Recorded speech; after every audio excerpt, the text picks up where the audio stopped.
Hai,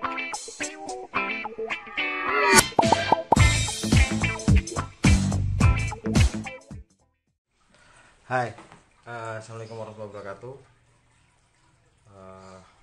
Baik, teman-teman sejawat semua, siang ini saya akan coba sharing tentang gagal ginjal. Jadi kita akan coba sama-sama membahas bagaimana sih sisi perawatan dari gagal ginjal itu sendiri.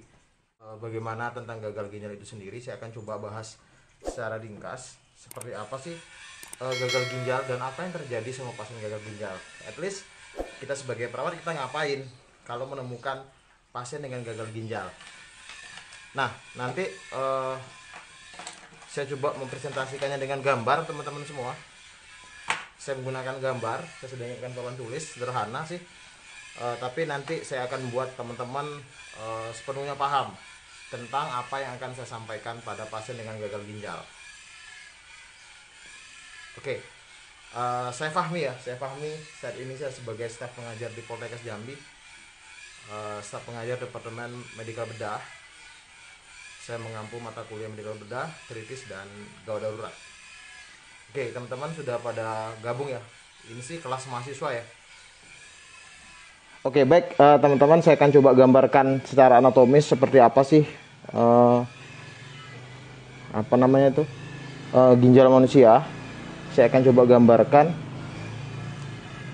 Ginjal kita ada dua ya, ada kiri dan kanan. Ini ginjal sebelah kanan dan ini ginjal sebelah kiri. Karena kiri itu letaknya akan lebih ke atas ketimbang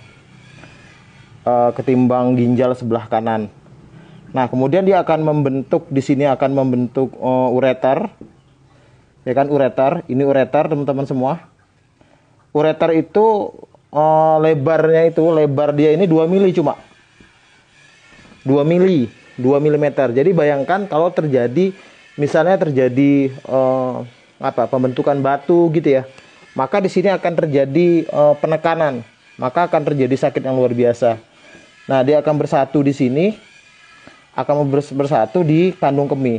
Ini di kandung kemih. Ini ginjal kanan, ini ginjal sebelah kiri. Nah, kemudian si ginjal ini dia diperdarahi kan oleh arteri. Ini dari arteri mulai dari atas ya, arteri abdominalis, kemudian bercabang dia menjadi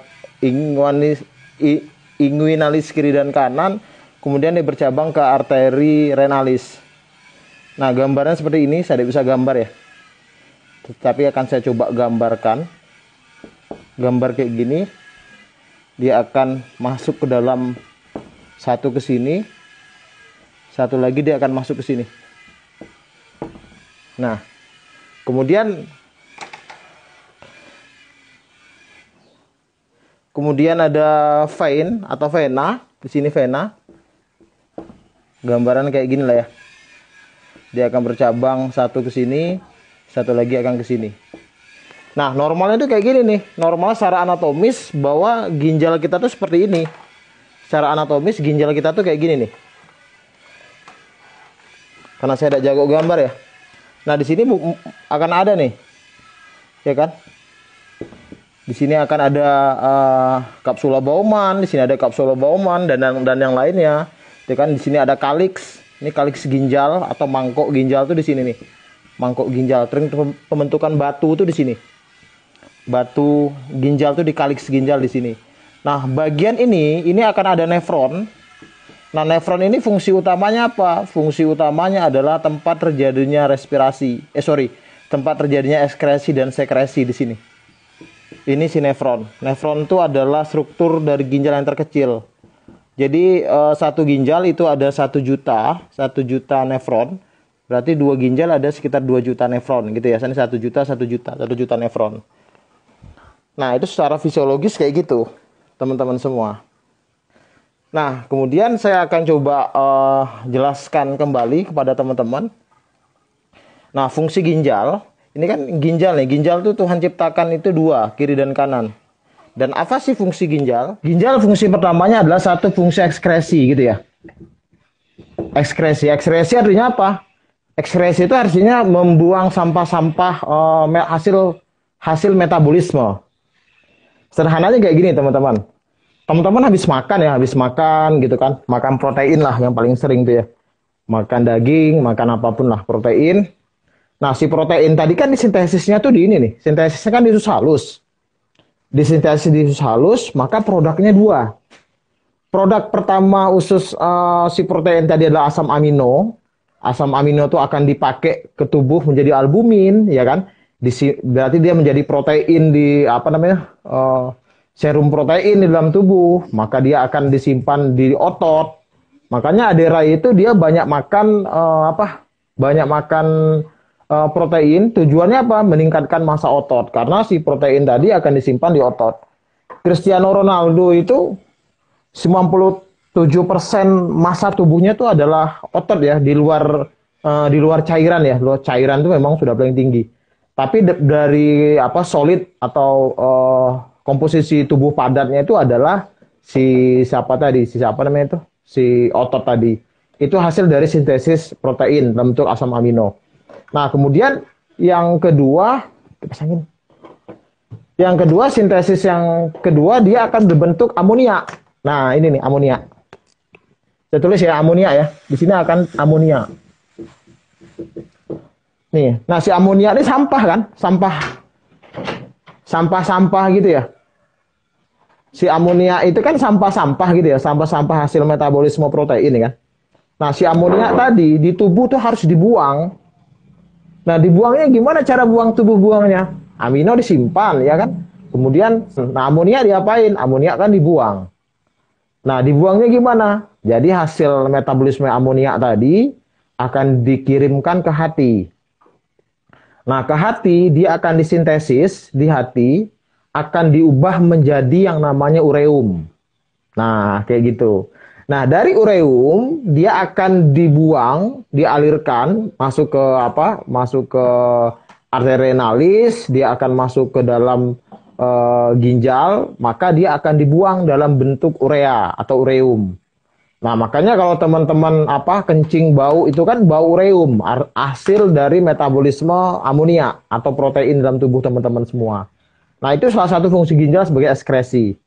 Nah, kemudian fungsi selanjutnya adalah ginjal itu sebagai pusat pengaturan tekanan darah dan cairan. Nah, jadi ada yang namanya itu sistem renin, angiotensin, aldosteron. Saya gambarin ya. Saya coba gambarkan kayak gini nih. Ini saya hapus ya. Enggak usah ya. Namanya sistem RAA namanya. Saya bilang endokrin gitu ya. Endokrin ada sistem namanya RAA. Renin, angiotensin, aldosteron. Ini renin. Ini angiotensin. Ini aldosteron. Nah, bagaimana cara kerja renin, angiotensin, aldosteron tadi? Jadi si ginjal mengaturnya tuh kayak gini, tekanan darah dulu ya. Ketika tubuh mengalami penurunan tekanan darah, maka untuk menaikkan tekanan darah salah satunya adalah meningkatkan preload. Preload itu ya berapa? Volume berarti kan, volume darah yang masuk ke dalam jantung. Nah, diaktifkan namanya renin, ya kan? Renin ini hormon di ginjal. Renin ini akan mengaktifkan angiotensin 1 di hati. Ini saya gambarkan hati di sini ya. Hati bentuknya kayak gini lah ya. Hati. Ini si renin ini akan mengaktifkan angiotensin 1. Angiotensin 1 di hati. Kemudian yang kedua, angiotensin 1 akan mengaktifkan angiotensin 2 di paru-paru. Nah, saya bikin sini paru-paru. Gambar paru-paru gimana ya? Ya, gini lah ya. Gini paru-paru. Di sini angiotensin 2. Angiotensin 2 di paru-paru. Berarti dari renin ke angiotensin 1 ke angiotensin 2 di paru-paru. Nah, angiotensin 2 akan merangsang pelepasan yang namanya aldosteron di ginjal. Nah, dia akan balik lagi ke sini nih. Menjadi aldosteron. Nah, aldosteron itu suatu hormon ADH ya. Si aldosteron ini fungsinya adalah untuk mengikat natrium salah satunya. Jadi Na plus diikat. Tujuannya apa? Ditahan. Tujuannya supaya si natrium mengikat air. Nah, H2O. Maka ketika natrium diikat, ya kan? Natrium diikat, si natrium mengikat H2O, H2O akan diserap ke dalam pembuluh darah. Makanya preload akan meningkat. Maka volume vaskular, volumenya akan meningkat. Volumenya meningkat, maka tekanan darah bisa meningkat. Nah, itu regulasi pengaturan tekanan darah dan cairan, teman-teman. Jadi makanya ketika si RA aktif, maka urin akan sedikit. Urinnya akan sedikit. Itu sudah fisiologi dari tubuh. Dari tubuh seperti itu, teman-teman semua. Jadi ketika urinnya aktif, saya dulu lah ya. Jadi ketika si siapa namanya itu, si RA-nya aktif, maka urin akan sedikit. Itu mekanisme kompensasi yang terjadi ketika pasien mengalami mengalami si penurunan tekanan darah atau gangguan cairan. Nah, fungsi selanjutnya saya hapus ya. Fungsi yang ketiga ya, dia mengaktifkan vitamin D. Vit D aktif. Vitamin D itu bisa bekerja ketika dia diaktifkan di ginjal. Nah, apa sih fungsi vitamin D? Vitamin D ini mengikat kalsium. Maka kalau orang dengan defisiensi vitamin B, hipokalsemia, ya kan, maka akan terjadi risiko terjadi pengeroposan tulang itu sudah menjadi fisiologi seperti itu. Nah, sudah paham ya, vitamin D diaktifkan di situ. Yang ketiga, yang keempat ya. Yang keempat, satu, vitamin D sudah, kemudian dia mengatur keseimbangan asam basa. Nah, ini agak berat sedikit teman-teman semua. Mengatur keseimbangan asam basa. Asam basa itu kan terkait dengan asam dan basa dalam tubuh manusia. Nah, misalnya kita pakai Pakai Henderson lah gitu ya, Henderson. Henderson itu tuh dia tuh orang Orang Amerika. Nah, asam basa. Asam basa kayak gini, teman-teman. Saya akan coba gambarkan nefron terkecil ya. Tadi kan ginjal ini ya. Ini ginjal. Ginjal itu kan satuan terkecilnya itu nefron. Nah, ini nefron nih. Nah, nefronnya akan coba saya besarkan. Nah, saya hapus dulu. Ini kan nggak kelihatan nih nefronnya nih, kecilan nih. Maka saya gambarkan gini, ini nefron ya. Ini saya gambarkan kayak gini.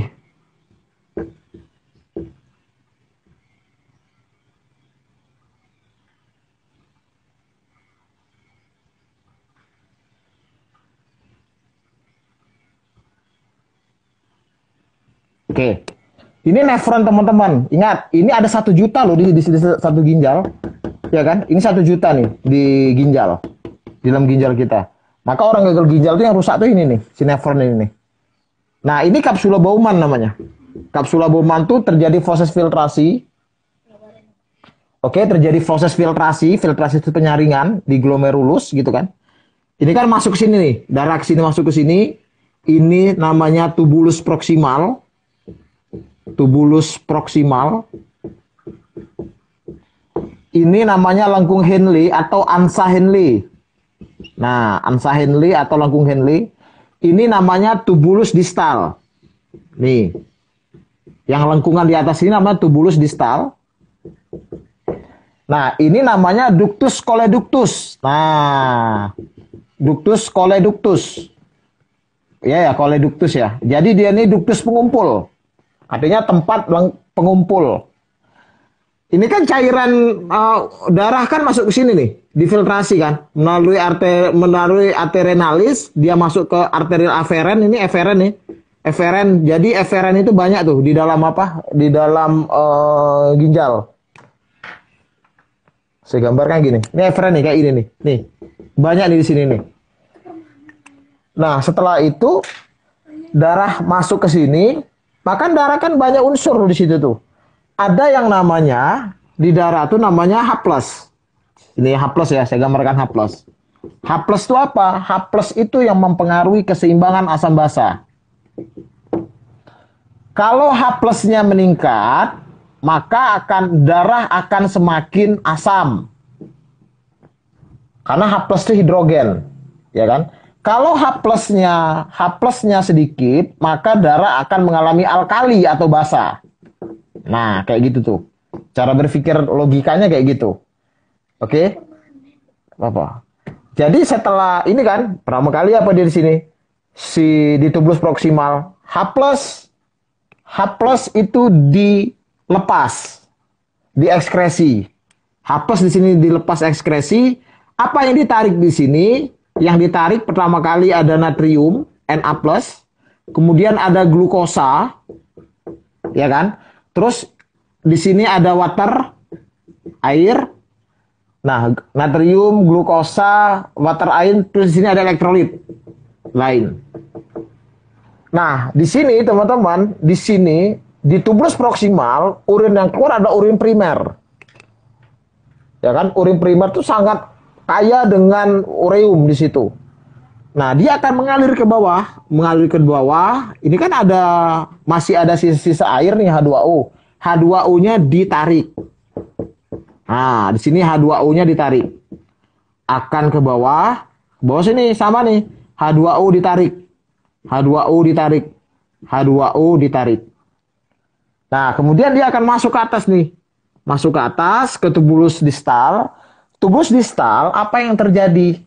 Nah, di sini terjadi ditariknya air. Di sini kan? Ini. H2O ditariknya, natrium ditariknya, kemudian menarik HCO3. Ya kan, bikarbonat. Nah, apa penting bikarbonat? Bikarbonat mempengaruhi keseimbangan asam basa. Oke, saya jelasin. Kalau HCO3-nya rendah, HCO3- itu rendah, maka akan mengalami kondisi asam atau asidosis. Tapi kalau HCO3-nya terlalu tinggi, maka akan terjadi namanya alkali atau basa. Nah, kita harus harus menyiapkan waktu untuk belajar tentang asam basa. Oke. Jadi di keseimbangan asam basa nih. Jadi kalau ginjalnya bermasalah, maka keseimbangan asam basa terganggu. Apa yang terjadi? Ini H+. H+-nya itu tidak bisa dilepas. Ya kan? Jadi H+-nya terlalu banyak dalam tubuh nih.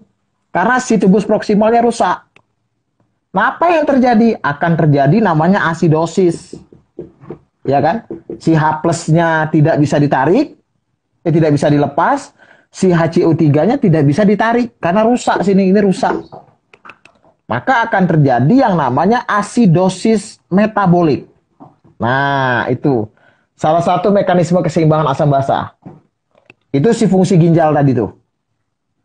Nah, urin dari sini kan H2O, di sini water ditarik sampai kumpul di sini. Inilah yang menjadi urin. Nah, normalnya glukosa itu tidak ada di dalam urin karena dia sudah ditarik di sini, tubulus proksimal ditarik lagi di sini. Tidak ada. Tapi pada pasien diabetes mellitus, maka si glukosa tuh akan ada di sini nih, akan ada gumpul di urin nih.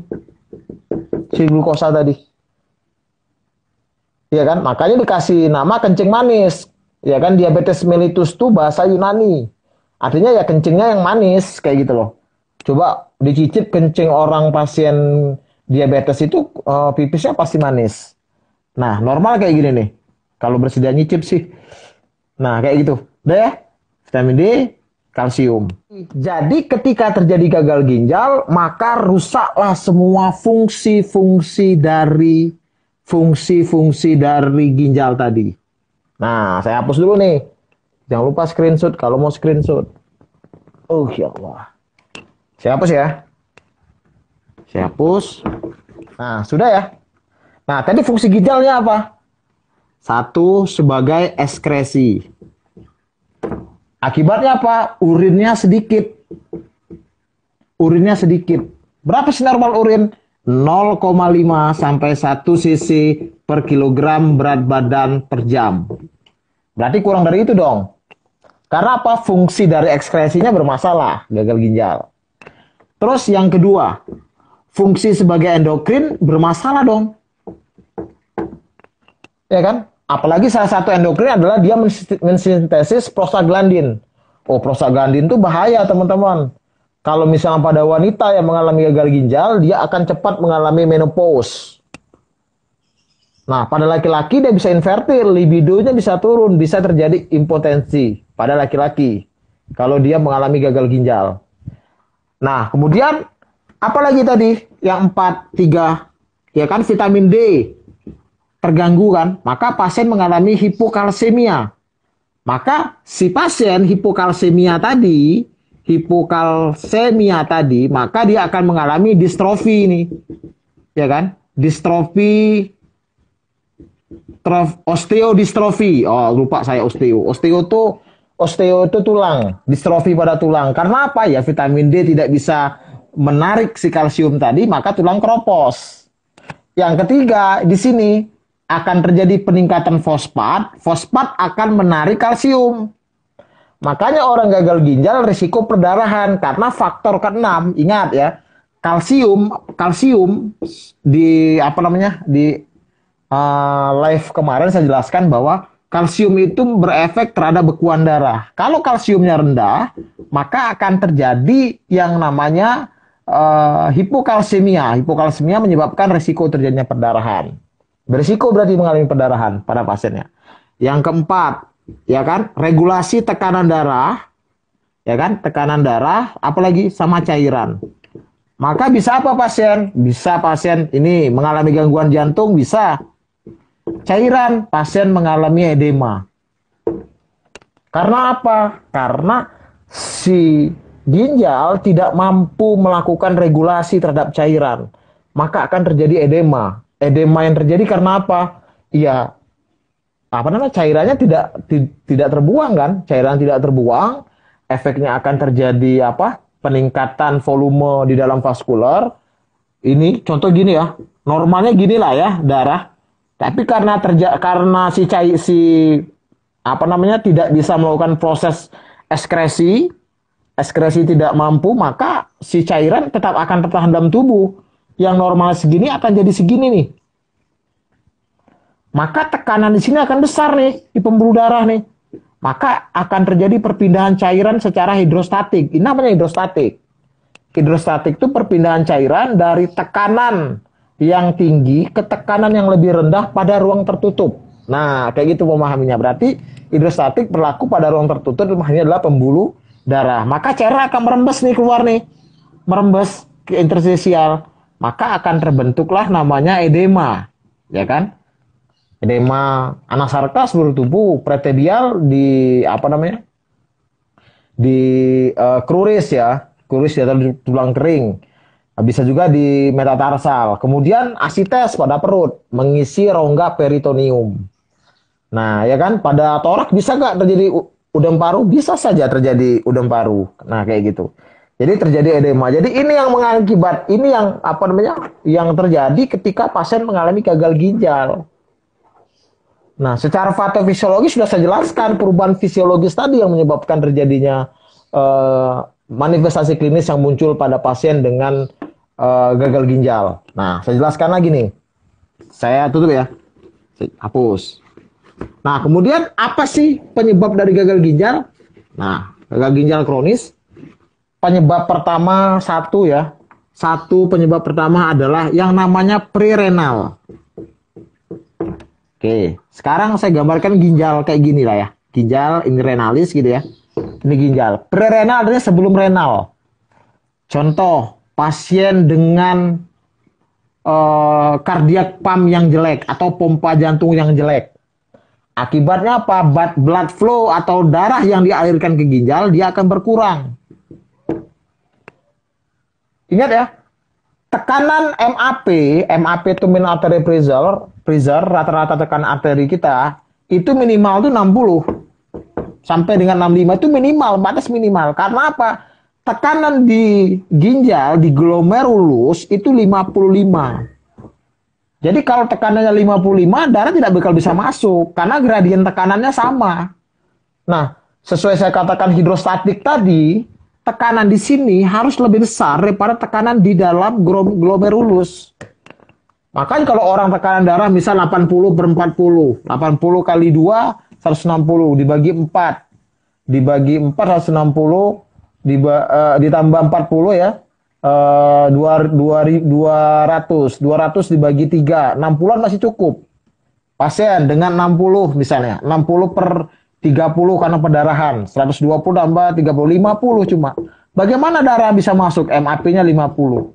Darah bisa masuk. Bagaimana bisa masuk? Nah, maka akan terjadi di sini masalah di sini nih, prerenal sebelum renal. Pada pasien apa, Pak? Hipotensi, ya kan? Hipotensi. Yang kedua, pada pasien apa? Pada pasien hipovolum. Hipovolemia artinya kondisi tubuh mengalami penurunan volume vaskular. Artinya darahnya itu sedikit masuk ke sini. Pada kasus apa saja? Perdarahan bisa. Dehidrasi, Pak. Pasiennya diare berkepanjangan tidak diobatin bisa.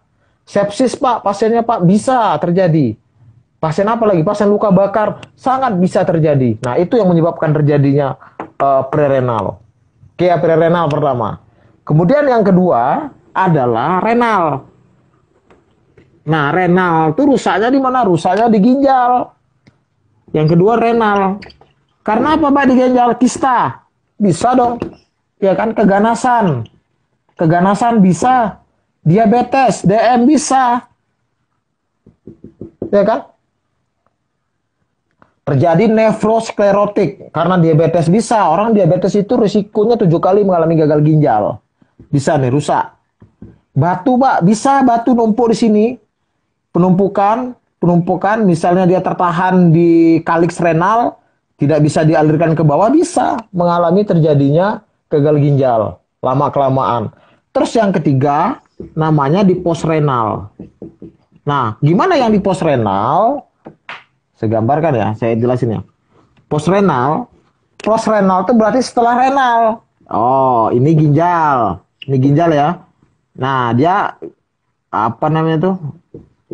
Nah, berarti di postrenal di mana? Setelah renal. Di mana namanya itu? Di ureter. Pak, ada batu di sini, Pak. Ada batu di sini, Pak. Ada ini apa namanya itu? Ini ureter, ini prostat, misalnya gitu pada laki-laki ya. Ada batu di sini, Pak. Maka si urin akan tertampung di sini. Tertampung karena tidak bisa dialirkan, maka dia akan backflow, balik arah ke atas. Balik arah ke atas, maka akan terjadi namanya hidronefrosis. Hidro itu cairan, nefrosis itu jadi nefronnya itu rusak karena cairan. Ada beberapa grade hidronefrosis. Nah, itu rusak tuh. Karena hidronefrosis rusaklah si ginjal. Rusak ginjal tadi, maka pasien akan mengalami yang namanya gagal ginjal. Nah, kayak gitu. Sudah ya, ini penyebab. Nah, kemudian apa manifestasi klinis yang muncul? Satu, edema udah pasti. Edema udah saya jelaskan tadi. Yang kedua, azotemia atau peningkatan uremikum. Udah saya jelaskan ya. Urin itu dibuang melalui urin, tapi karena gagal ginjal tidak bisa. Ya kan? Terjadi uremikum. Nah, kemudian selanjutnya adalah si pasien infertil bisa, Pak. Bisa saja infertil yang terjadi, edema. Kemudian pasien sesak nafas. Ini perlu saya jelaskan pasiennya. Pasiennya akan mengalami kusmaul. Sesak nafas. Pak, kenapa bisa sesak nafas? Nah, karena apa? Karena fungsi ginjal H+-nya itu meningkat, HCO3-nya turun. Maka akan terjadi asidosis metabolik. Apa yang terjadi asidosis metabolik? Maka akan ada mekanisme kompensasi dengan mengeluarkan CO2.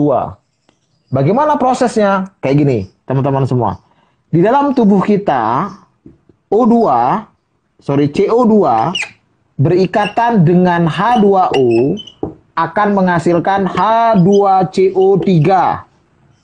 Ini akan dipecah menjadi 2, ya kan? HCO3- sama H+. Nah, H+ ini kalau semakin banyak, apa yang terjadi tadi?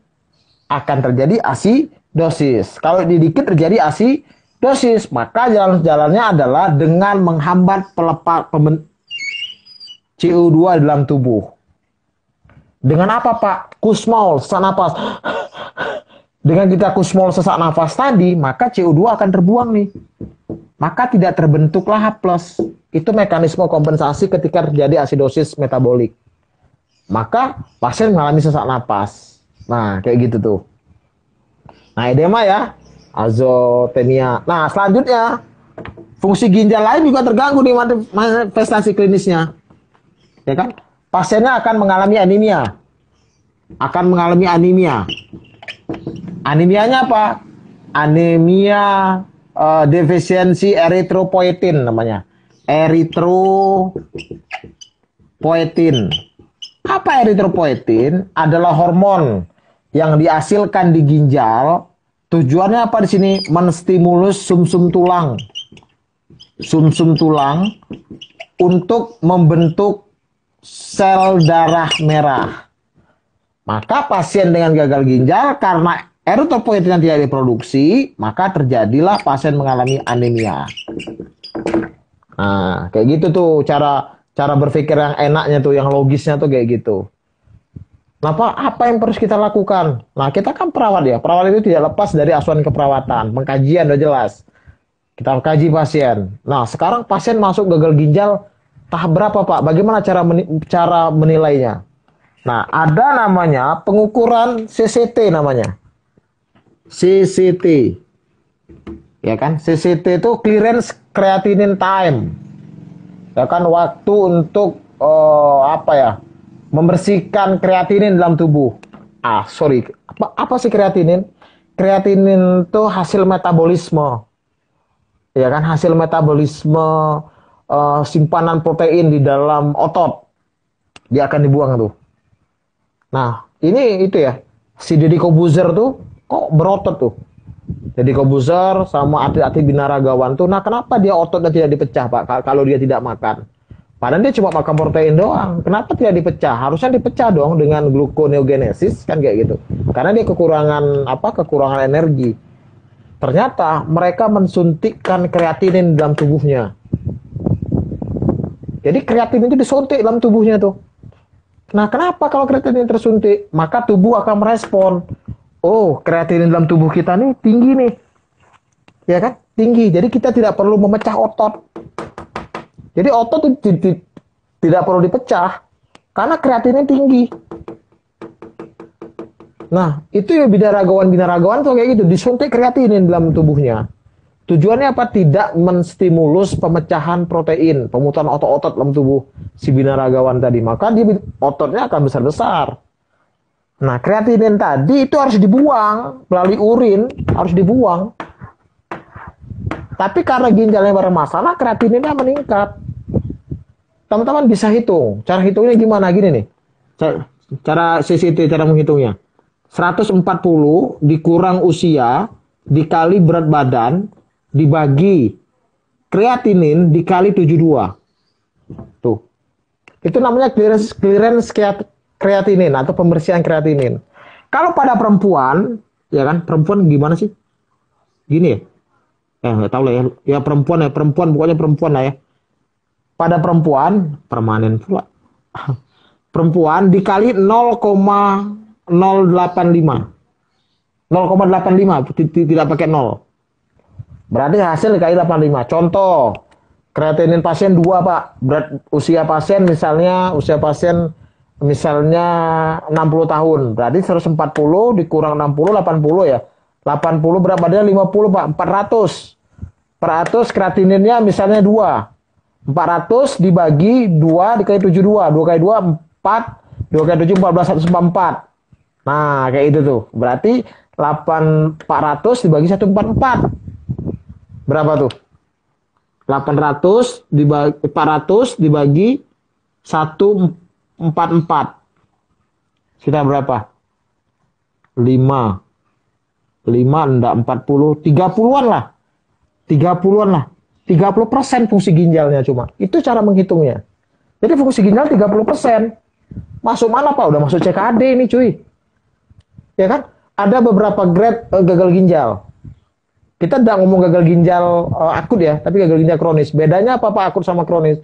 Akut tuh terjadi secara tiba-tiba.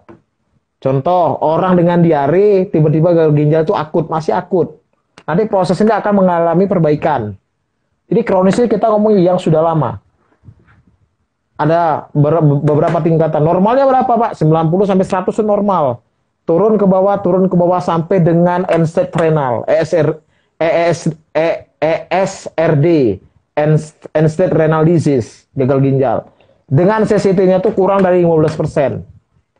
Tindakannya apa? Tindakannya pada pasien artificial kidney dong.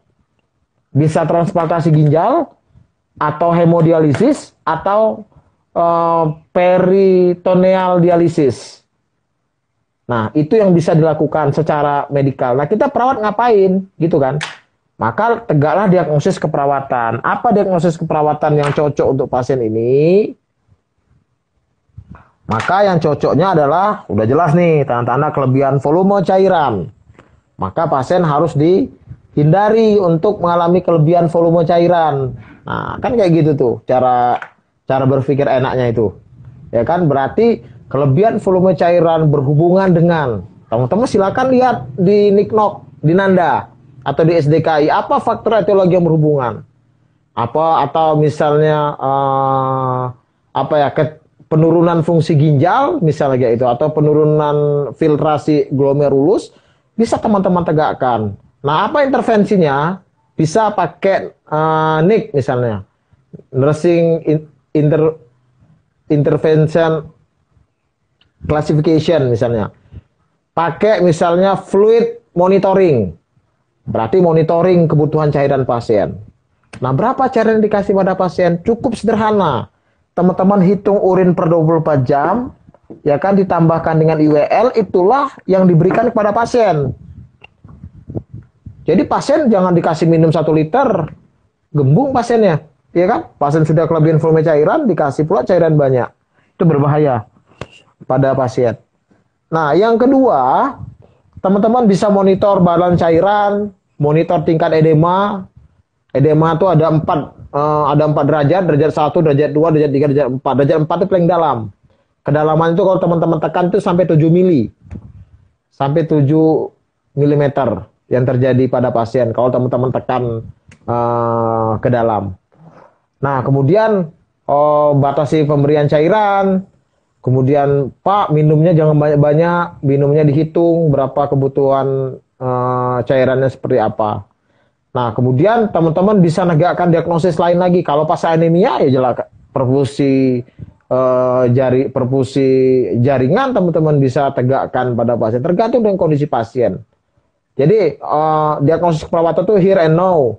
Jadi kita tidak bisa berpatokan dengan buku. Kalau di pasien teman ditemukan, ya sudah. Kemudian nutrisi bisa tegakkan. Biasa pasiennya kurus gitu kan, mual, udah pasti ya, karena uriumnya banyak dalam tubuh. Maka urium itu akan menginvasi sampai ke mukosa, pasien akan mual, pasti mual. Gosok gigi, Pak, gosok gigi, sikat gigi, biar tidak mual, jelaskan, karena uriumnya tinggi tadi. Cara menghindarinya adalah teman-teman harus nih, pasien batasi konsumsi dari protein. Gimana Pak caranya? Ya tidak usah dia makan protein hewani, dibatasi protein hewaninya. Ya kan? Berapa ya? 1,12 gram per kilogram berat badan, itulah konsumsi protein pada pasien-pasien dengan gagal ginjal. Nah, kayak gitu, atasi penyebab. Jadi kita pada pasien gagal ginjal, apalagi dengan hemodialisis, kita hanya bisa memperbaiki kualitas hidup pasien itu saja. Oke, teman-teman, ada yang mau didiskusikan? Saya silakan buka di forum chat. Tidak ada yang bertanya? Aduh, ada teman saya Pak Kumaidi, SPKMB, jago dia. Oke, teman-teman, ada yang mau diskusikan, silahkan didiskusikan. Nanti saya bisa kasih jawaban. Silakan tulis di di chat teman-teman ke saya, biar saya bisa membaca dan saya bisa mencari jawaban. Kali saja tidak bisa saya jawab.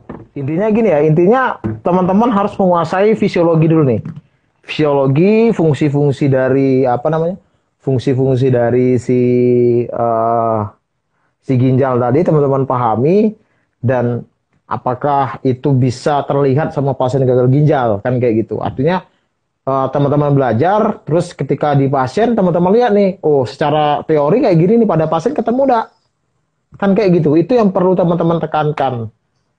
Nah, kemudian pada pasien-pasien ini edukasi paling penting. Edukasi, terutama edukasi tentang cairan sama nutrisi itu sangat penting sekali.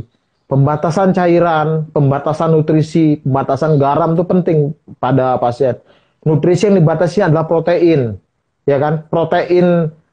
Protein yang diberikan kepada pasien dalam bentuk protein yang non esensial, artinya protein yang berdari hewani kayak gitu, itu hanya meningkatkan ureum kreatinin saja pada pasien.